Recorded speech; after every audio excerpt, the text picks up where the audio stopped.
চলে এসছে। দে দে দে ব্যাগটা দে আমাকে। বাবান একটু বাজারে যা তো। মা তোমার কি কোনো কাণ্ড জ্ঞান নেই নাকি? সারাদিন দাদাটা খেটে খুটে এলো, তুমি আমাকে বলো আমি যাচ্ছি বাজারে।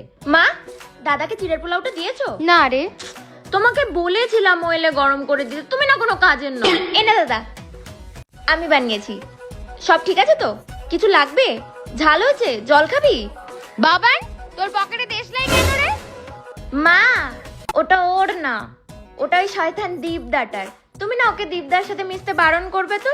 আমি তো ওকে বলি বারবার করে লোকের জিনিস নিজের কাছে না রাখতে, বলদ তো সারা জীবন বলদই থেকে যাবে। দাদা তোর রিয়াকে পছন্দ ছিল না? রিয়ার নাম্বারটা তোর হোয়াটসঅ্যাপে পাঠিয়ে দিচ্ছি।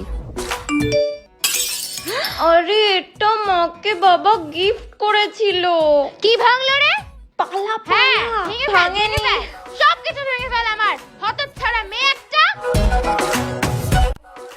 এ দাদা এবার ভাইফোঁটায় কি দিবি রে? ডাইসন? না রে, এবার তোর জন্য কিচ্ছু কেনা হয়নি, আমি বরং টাকা পাঠিয়ে দিচ্ছি, তুই নিজের ইচ্ছে মতো কিছু কিনে হ্যাঁ নিস। দে দে দে। 21 টাকা? হ্যাঁ তুই তোর ইচ্ছে মতো কিছু কিনে নিস। মা ও মা, তুমি আমাকে জিজ্ঞেস করছিলে না রিয়া কেন আমাদের বাড়িতে আসে না?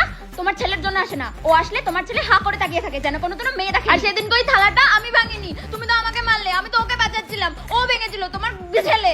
আর যেদিন তোর ওই দেশলাইটা ও দীপদার না, দীপদা তো কত ভালো ছেলে। ও না সারাদিনে 20-25টা করে বিড়ি খায়। ওকে খেয়াল রাখো, ওকে নিজের ছেলের দিকে একটু নজর দাও, সারাক্ষণ খালি মেয়েকেই বকা।